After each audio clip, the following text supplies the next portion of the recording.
Hello, and welcome to Inspire Tokyo. I'm Chris Galucci. The Inspire Tokyo podcast is brought to you by Kikoku Shijo Academy in Tokyo, Japan. On this show, we interview leading figures in science, the arts, education, business, and politics to help young bilingual students learn more about potential career paths for their future. Nowadays, nearly everyone has heard of cryptocurrency, Bitcoin, and the underlying technology behind it all called blockchain, but not everyone understands how it all works. Today on the show, my guest is Dave Gutteridge. Dave currently works full-time writing about cryptocurrency, covering all aspects of the market, including technology and market analysis. Dave has a way of talking about cryptocurrency that is easy to understand and, well, less cryptic. Is cryptocurrency a money to be used every day, or is it an investment? Why does the value of Bitcoin rise and fall so much, and will it ever stabilize?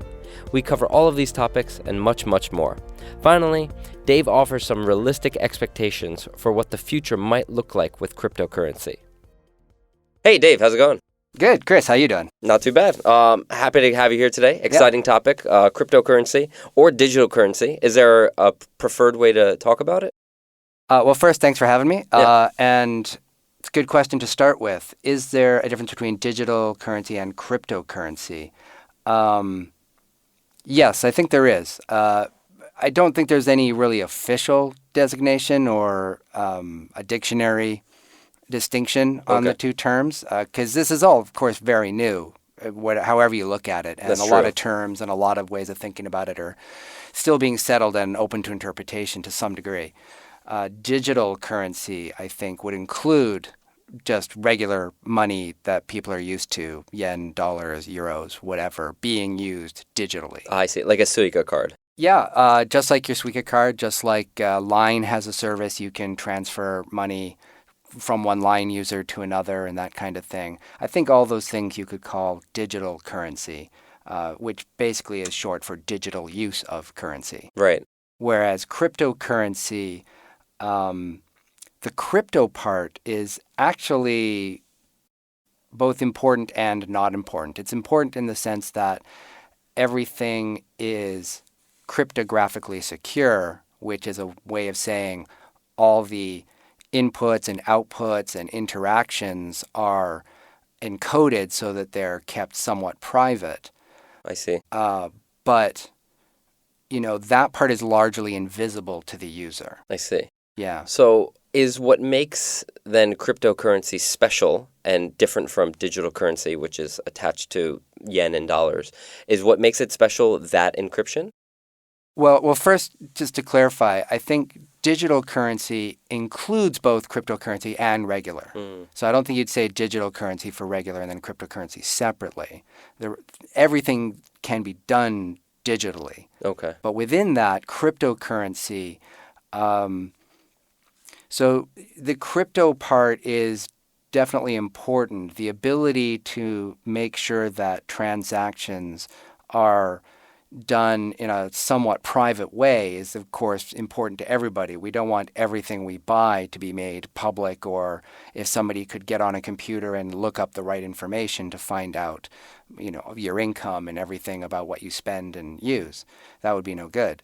But really, the back end, what drives cryptocurrency, the blockchain technology that's involved, and its distributed nature, which isn't really related to the cryptography part, is equally, if not, is as much or more important. So somehow the name cryptocurrency stuck because there's a cryptographic component to it, but I don't know if that's the sole defining feature of what makes a cryptocurrency useful and important. Okay. Well, that's a great segue into my next question. Okay. So what are some of those defining features? And just to confirm, I think most people listening to this will have heard of Bitcoin before. Sure.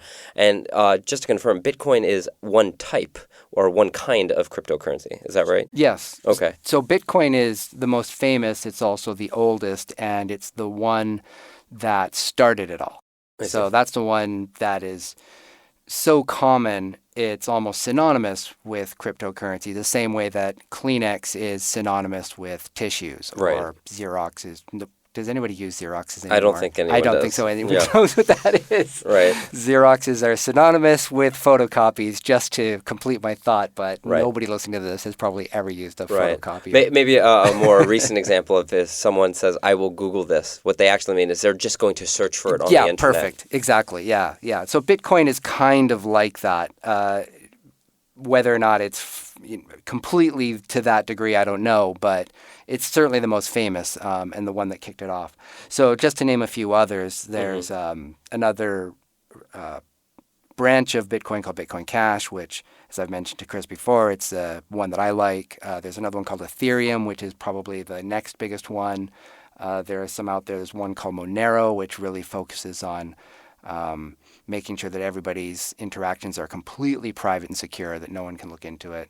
What's some other ones out there? Well, there's just a few others. There's a few. I mean, you go down the list, and there's thousands and thousands of out there, most of which are probably never really going to amount to anything. I see. It's a big question as to whether or not they will, and this comes right to the question of what makes them important, what makes them significant. Right, because in terms of currency, we also have yen, dollars, won, pesos. Sure. And that seems somewhat equivalent to all of the ones that you just mentioned. Right. So, what's the defining factor here? So the defining factor is this thing called the blockchain, which is a technology that makes it all possible.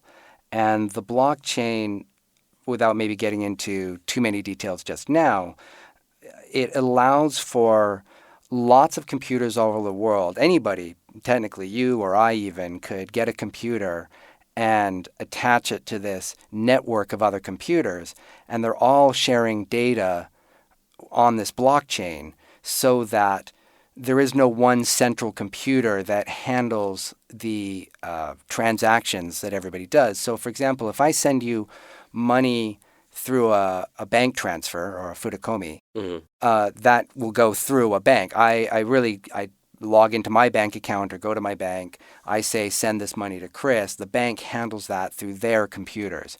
And we pay them for their service of using their computer. Okay. Whereas the blockchain is a system of computers that everybody can participate in to any degree they want. It's distributed all over the world. If I send you money through Bitcoin or one of these other cryptocurrencies, it'll go on to that request to send you some amount of money is just recorded on this blockchain. The data it's just like the internet itself in a way. The data just moves around through computer to computer to computer. No one person running any one of those computers has the ability to say anything about it. They can't refuse the transaction, they can't charge more for it, because if they try to do something funky, then the system will just use somebody else's computer and go through it.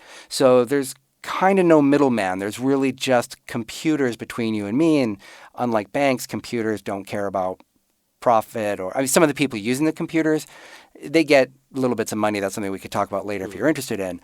But by and large, because it's just computers handling all these transactions and no banks or people or governments involved, the transactions are a little bit more private. The bank doesn't know who's involved. They're a little bit more secure because the data is stored everywhere. So even if one computer goes down, all the other computers will take it up. And it's more secure, it's more private, and there was one other thing about it.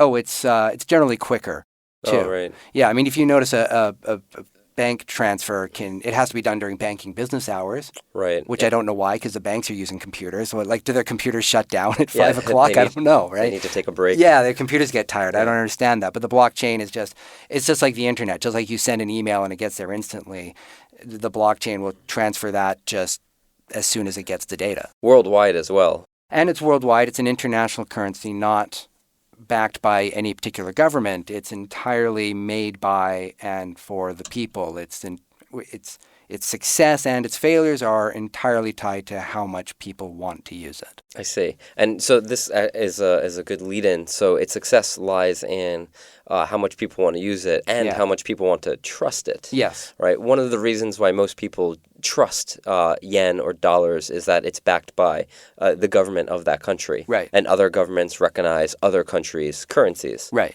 And so how does this trust factor work? Is it for cryptocurrency to really become a sustainable way to use or a new type of money, do we need that 100% buy-in from all people? A little bit, yeah. The interesting thing to note there is that even in the case of a government, there's still trust involved. And that trust can fall apart. If you look at Venezuela now, everybody's lost confidence in the currency and it's worth next to nothing. It's driving down to almost zero.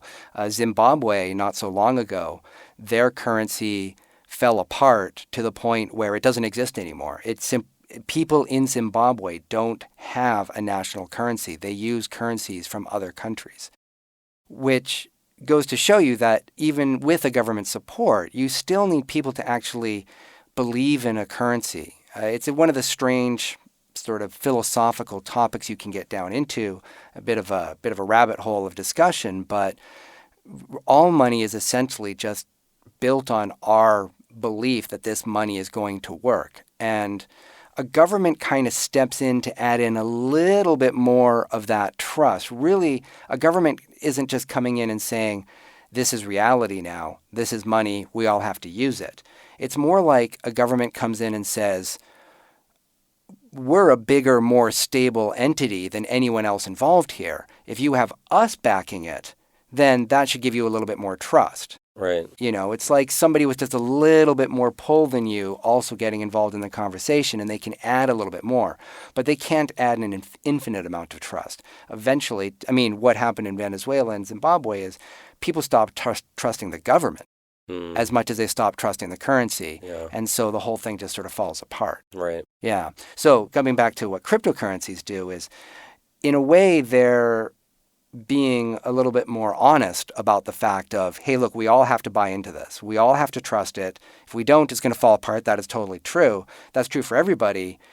This is just sort of more taking the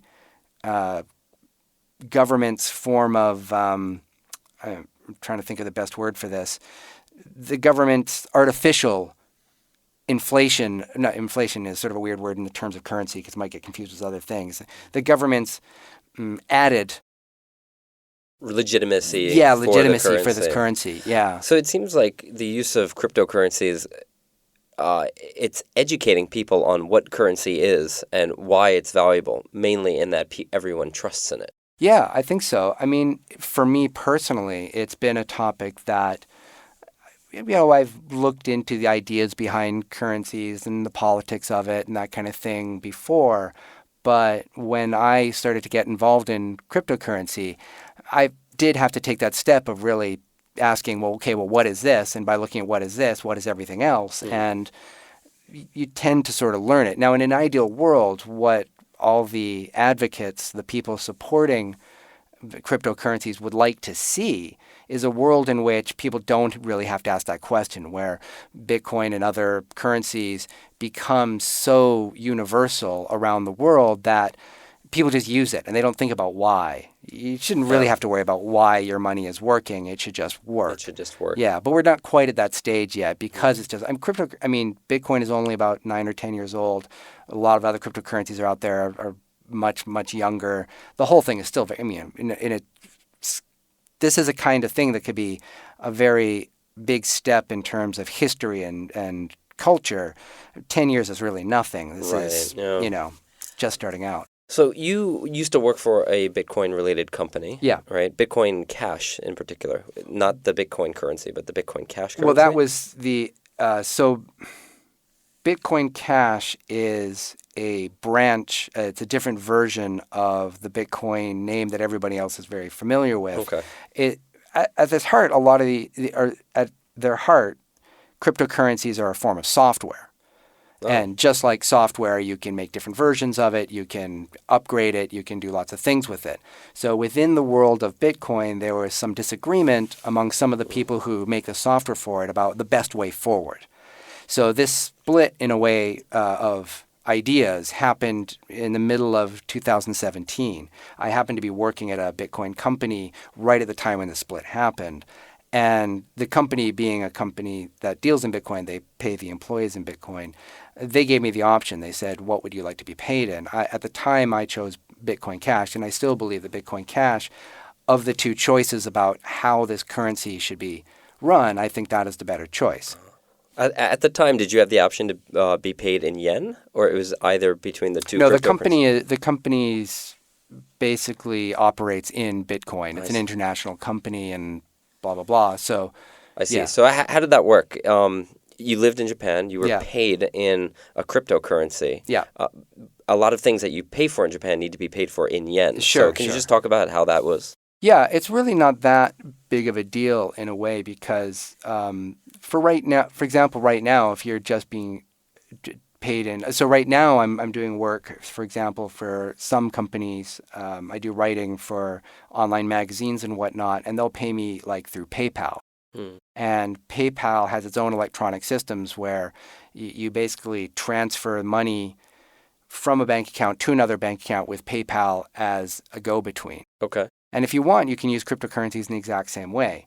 So, like you said, although there are places in Japan where you can use cryptocurrency just the same way you would use money, it's obviously not big enough to run your whole life on. In fact, there's a couple people online you can look around. Every now and again, somebody thinks it's an interesting project to see, can I live my whole life just on one cryptocurrency Oh, or I see. another, and they see, and you can but you Hmm. really got to push it, and it's not a very easy, Right. comfortable life.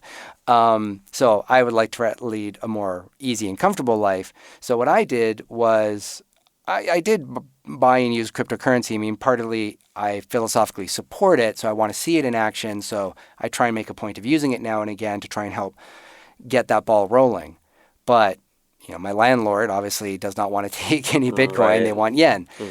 And it's very simple. There are things called exchanges where I receive, when the Bitcoin is transferred to me, it's sent through the network to what I have an application that's called a wallet.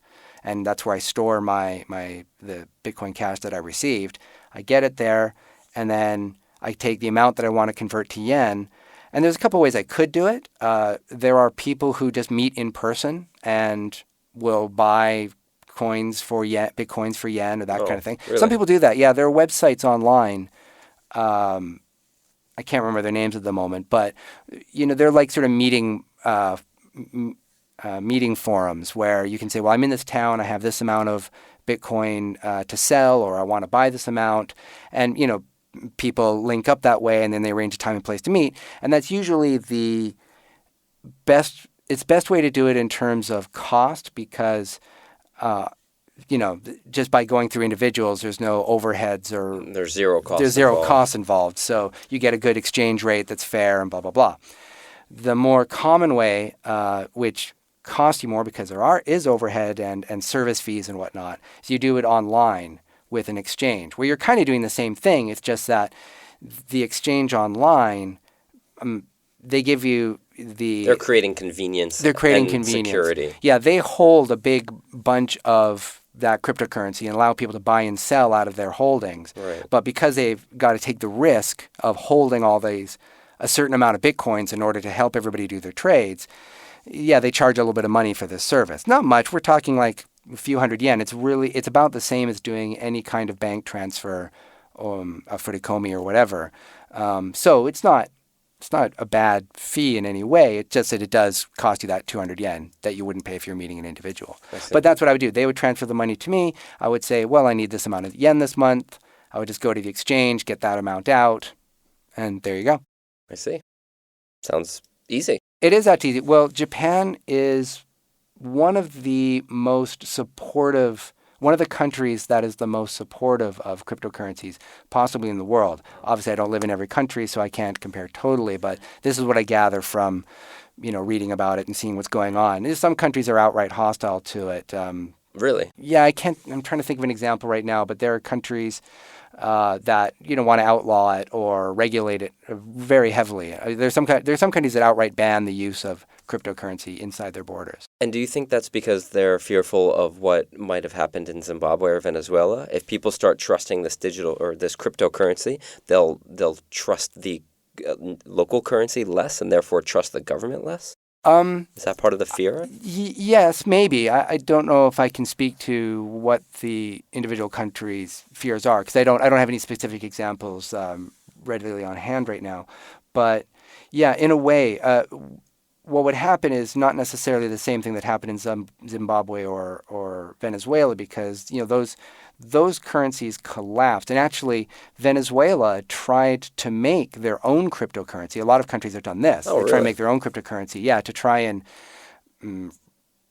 do something to help recover from this crisis, this national crisis. What did they call it? Like the Venezuela coin? They called it the petro. The petro? Yeah, because it was backed by their oil, because Venezuela has a lot of oil that they export. Okay. And so it's backed by their, the amount of value that they're holding in their oil. They tied that to the petro, or the petro cryptocurrency in some way. So, I mean, this is something like when you're saying, I don't know if we want to get into the whole discussion about, value and what value is in a currency and whatnot. But anyways, the Venezuelan government thought that this would be a way of making their cryptocurrency not just, hey, we have this cryptocurrency and it's just here and please use it, but to say we're reserving a certain amount of our oil to back this currency, to say here's some value that it has. These amount of cryptocurrency petros, the coins we have, these represent this oil we're reserving for it. So it does actually represent something of value. Right.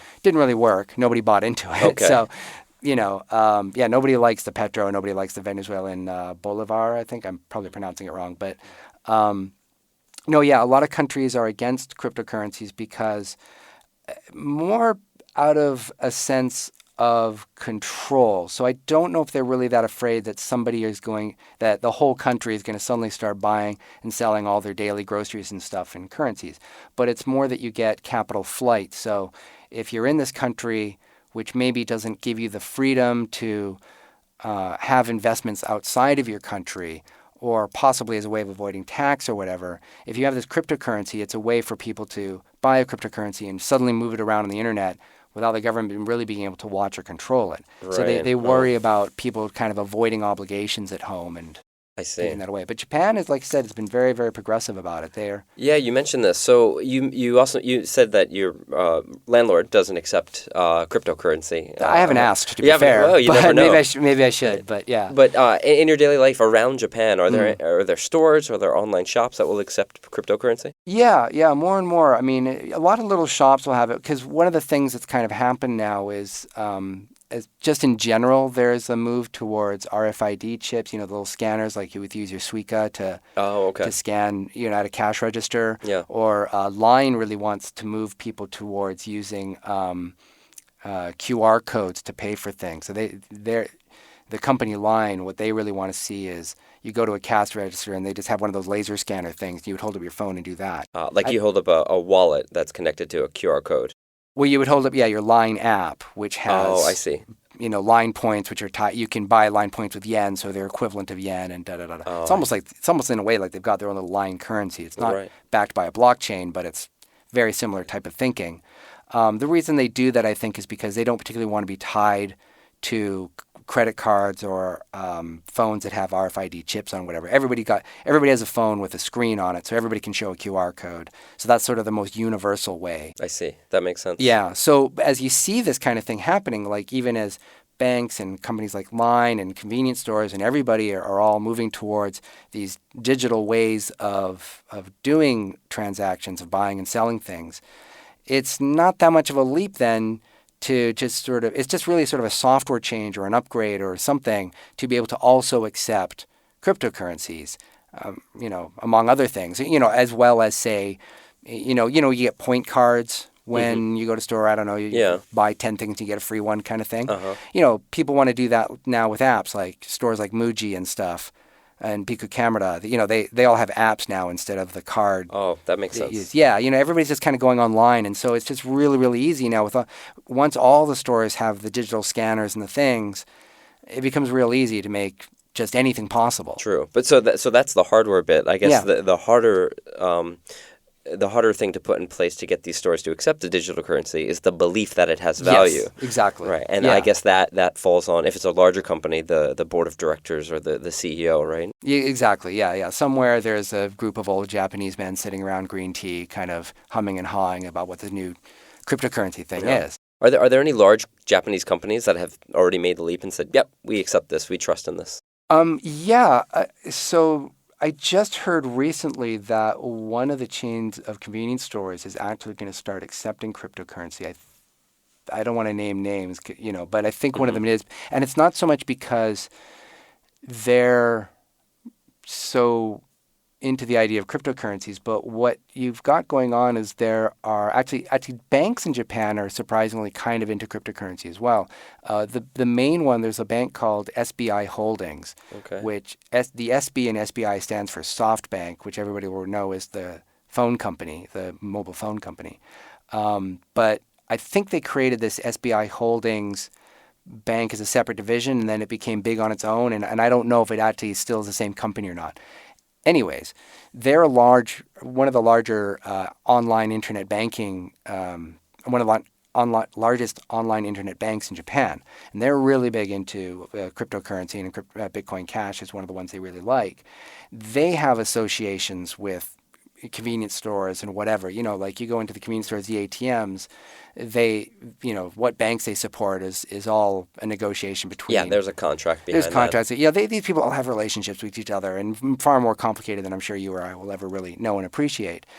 So a big giant like SBI Holdings comes along and talks to somebody like Lawson, I don't know who, but somebody, and says, hey, we're giving you all these banking services. Another one of the banking services we want to be able to do is this.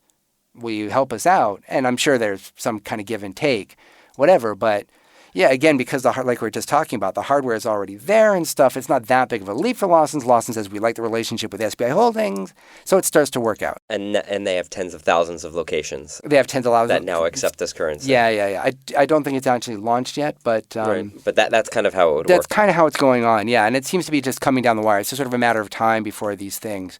I was in just a store actually recently. It's just a place that sells like reasonably healthy takeout chicken lunches things, and they had a little scanner thing on their counter beside the cash register, and had a little sticker there that just kind of, has little stickers there for Suica and credit ID, cards Eddie, and Eddie, all and of those, all these things, and also Bitcoin and all it just had everything. Wow. And it had everything because they had all the hardware in place, and they put one of these things in, and then somebody comes into the store one day and says, "Oh, I see you've got that. Well, do you mind adding our currency?" And it's kind of sure, as long as it's easy, right? Well, I asked the guy, I talked to him, I said, "Oh, has anybody actually used Bitcoin?" He's like, "No, nobody's used it." They can take it and but he doesn't care either, right? Like one day maybe somebody will, right? Maybe they won't. Either way, it didn't really cost him anything to set it up. No. So, and either way, he's set up for success in the future if it goes that way. Yeah. So that's kind of, I think, how the adoption is going to grow when there's very low barriers to entry. No reason to resist it is kind of how it will grow. I see. Yeah.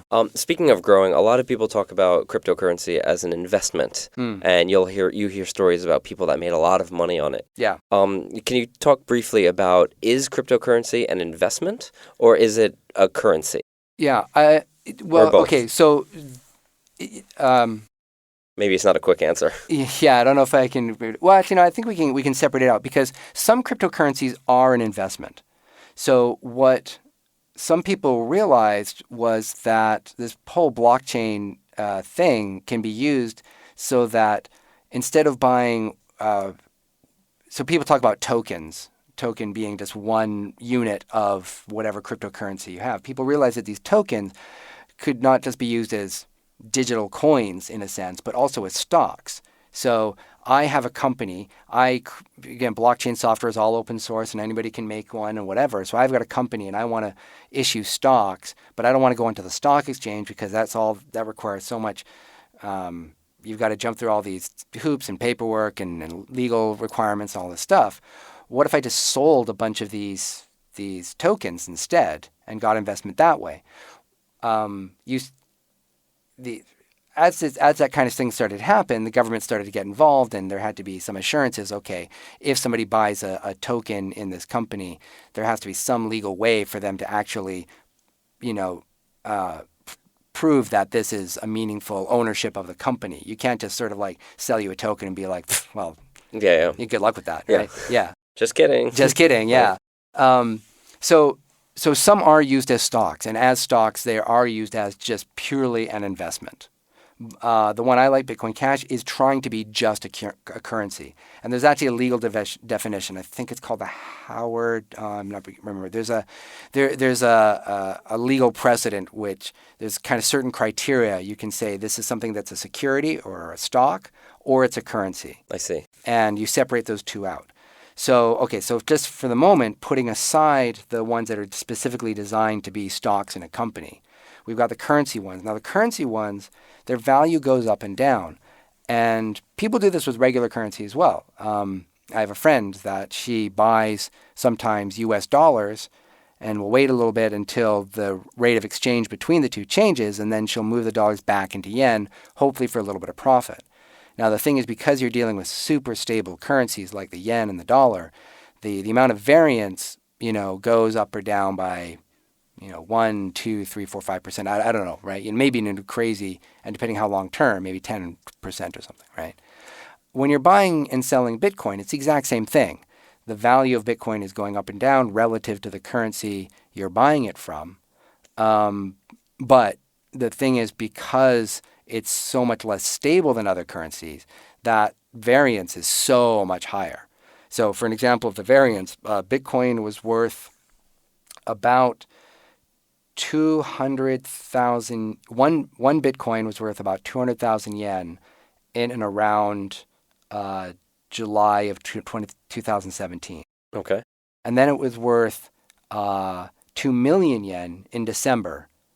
So in just like a 5-6 month period, it went up 10 times. Shot up in value. It shot up in value 10 times. So if you'd bought it in August of 2017 and sold it in December of 2017, if you bought $1,000 worth, you would now have $10,000 in your hand. Right. Pretty good investment. Right. Right. And of course, then the fear is also if it can shoot up as quickly, it might shoot down as quickly. Yeah. So my question, which is exactly what it did, by the way. Oh, so, really? Yeah. In Okay. January, the market tanked. So it didn't go down as down to, like, right now. I think the value is around 500,000 yen, 600,000 yen, something like that. So if you'd bought it in summer of 2017, you're still ahead. It's still about double of what you put in. But when you watch the trend, watching it go down from 2 million yen down to 600,000, you see that slope going downwards. You've got to ask yourself, is it going to keep doing that? When do I get out? Or maybe it'll turn back around. I mean, well, this is where the game is played and people are buying and selling. This is where people start treating it like an investment. And because the infrastructure is not really there, like we were saying, to just go around and use it at stores, a lot of people still tend to think about it only in terms of, if I buy it at this amount of yen or dollars and take it out this amount of yen or dollars, and they kind of treat it almost like a digital gold, something you just sort of invest in for making money. Right. I and a few other people who would like to see it become an actual legitimate currency tend to look down on that a little bit. I understand it. You can't blame people when they see an opportunity to make money to want to make money. I'm certainly happy if it goes up. Absolutely. But that can't be the end of it. I mean, the weird irony is if this thing only exists for us to buy and sell for other currencies, then it has no meaning. As a currency. Yeah, it's not a currency. Then does it have any value? If its only value is to have value, it has no value. Right. It's a weird sort of paradoxical irony of it, but that's a situation when people are only thinking about it in terms of buying and selling it. If you can say this Bitcoin is worth, like, if I can say this amount of Bitcoin is worth one coffee, it has a definite real world value that I can pin it to and say this is how much it should be worth to, buy into and get out of and do whatever, right? So in terms of it having a real-world value that's pretty stable, what would that take? Would that take everyone buying in and saying, yes, we believe in this, for the hardware to exist in stores, et cetera, so that people could use it as a currency instead of just an investment? At that point, if those things happened, would we see stable prices? Pretty much. I think the... in very simplistic terms, I think that's essentially what it is. When everybody can just sort of see it as something like when you just almost like a no-brainer, just assume, oh, I've got some Bitcoin, I'm out of milk at home and I just got to go to the store and get some. And that yeah, you can just take your Bitcoin app, go down to the store and buy some milk with it. When you just have that level of confidence in it, the pricing is almost certainly to level out, right? Got it. I know these things are impossible to predict, but how far away are we from that point, do you think? Well, I mean, obviously nobody can say when or if for sure it will happen. I don't think really the danger is so much that everyone is just going to one day go, Bitcoin's stupid and just walk away.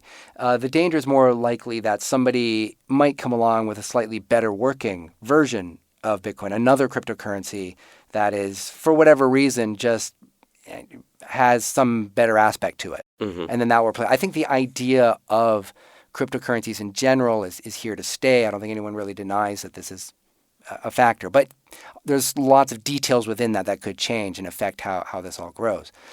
Obviously it's not going to happen tomorrow. I don't think it's going to take 100 years. So, to get to that point when you can just go down to the store, and it's obviously country by country that's going to be different. I think Japan will be a little bit earlier on the curve than others. I think we're in the range of sort of a 5, 10, maybe 20-year horizon. Something along those kind of lines. I see. So for the junior high school or high school students that are listening to this, by the time they graduate college, they could reasonably expect cryptocurrency to be playing a larger role in their lives. Absolutely. Yeah. I think so. I mean, again, it might not be the form we really understand it now. Another thing that could happen, for example, is maybe cryptocurrency as a daily spending thing it turns out not really to be the best use case for it, exactly. But it could turn out to be that blockchains, the way that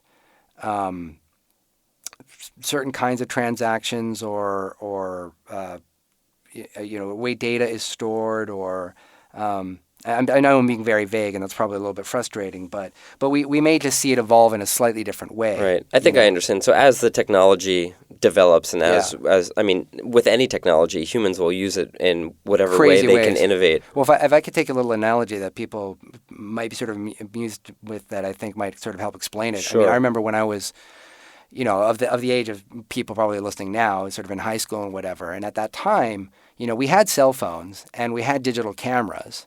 Right. And I remember talking with my friend who was really into photography, and he thought digital, because at the time the digital pictures weren't quite that good. No, yeah. And he just thought, there's no way that these things are ever going to get as good as like a real photo, the DSLR, resolution. yeah.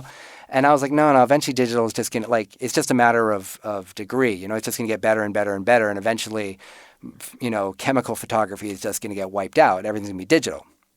Turns out that was true. Yep. Right? And then, so my friend not so long ago, he asked me, he said, so Dave, you were right about that, so what else is going on? What else is going on, yeah. And I was like, it's interesting. I was right about that, but I had no idea at the time that, even though we had cell phones in our hands and even though we had digital cameras, I had no idea those were going to become the same thing. Right. Like now, we use the word phone and don't really use our phone for phoning people that much. We text. Text is another thing.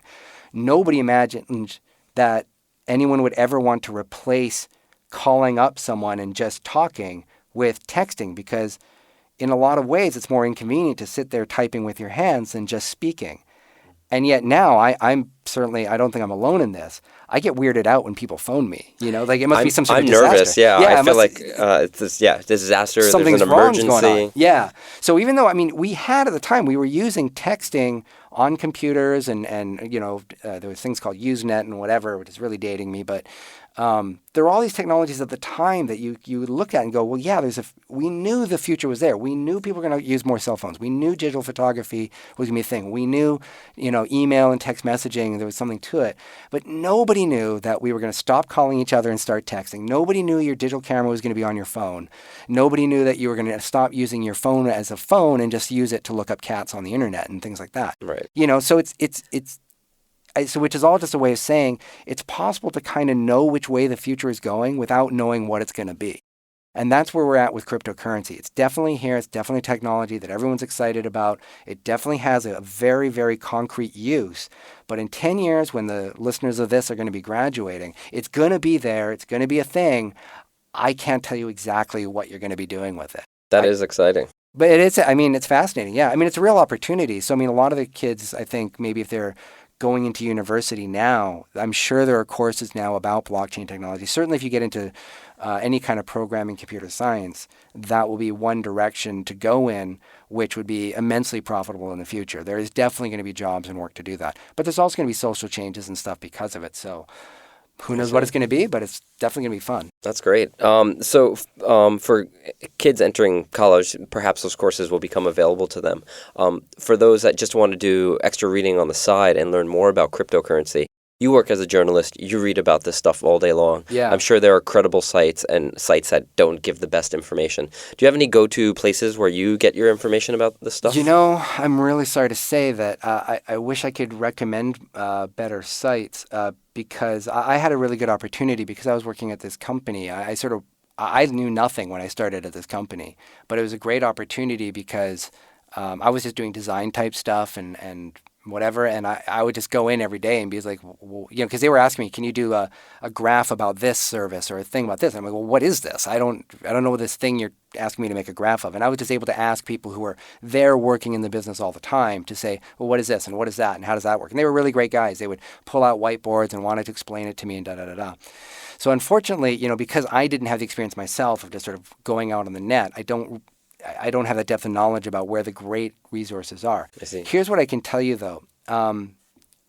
Obviously, you can go onto Google, type in blockchain tutorial, type in cryptocurrency fundamentals, basics, how to learn. You know what I mean? If you type in all these keywords, you're going to get a lot of stuff out there. Mm-hmm. One of the problems I see is a lot of this information is written by very technical people who are not very good at explaining things. Yeah. It is a rampant problem in the community, one that I'm sort of trying to solve by just doing the writing that I do, which tries to really sort of simplify it. Like whenever I'm writing anything, I try and think, what if this person has pretty much never heard of anything about this? How would I try and reach them, right? Yeah. That is not apparently the standpoint a lot of other people writing on the topic take, So it is a little bit hard to find. But it's out there. People make also YouTube videos and stuff explaining it to varying degrees of success. So I think, for somebody who wants to go out and learn more and find out, you just got to go out and kind of swim in those waters a little bit, poke around. And the thing is, if you come across a site a video or a podcast or anything where it's trying to explain it to you and you're not getting it, move on. There's somebody else out there with a different and possibly better explanation. It's not because it's so complicated that you can't understand it. The basic concept is pretty simple and it's there, but a lot of people are really bad at explaining it. So you don't just sort of look at one website and be like, this seems complicated and I don't know if I'll ever get it. No. You can get it. It's definitely accessible information. It's just that the person you were reading right now did a really bad job of explaining it to you. You can't figure this out. You just got it. Just keep moving on. Every time you read something you're bored by it, okay, screw that guy, move on. Find another thing, read that. Right. Because it's worth doing so because the fact is this will be a part of our lives in the future. I think so, yeah. I mean, I think there's going to be sort of two categories of people. The type of people who are using it without really knowing because it has become ubiquitous, just like money. You don't really sit around thinking about how does this dollar bill work? You don't really think like that. You just use it. Nor do most people know how the internet works. And they use it, exactly. Or their car, they don't know how an engine works, that kind of thing. So there'll be a category of people for whom that's true. And then there'll also be another category of people who will be working and living and breathing this stuff. And it's, it's just like sort of back in the 80s or 90s, there was no internet, but there was this huge boom in possible internet work coming. That's kind of what's happening here. I see. Yeah. Well, I'll be excited to sit down with you in 5 years' time and see how all of this has progressed. Yeah. Well, I think that's all the time we have for today. Dave, thanks for stopping by. No, thanks for having me, Chris. Really appreciate it. All right, and there you have it. Thank you, everyone, for listening today. I'd love to hear from you, so please send your comments, thoughts, or questions, or just say hi at hello@inspiretokyo.com. If you enjoyed what you heard today, please share it with a friend. We are always looking for new listeners. And be sure to subscribe to us wherever you listen to your podcasts. See you next time.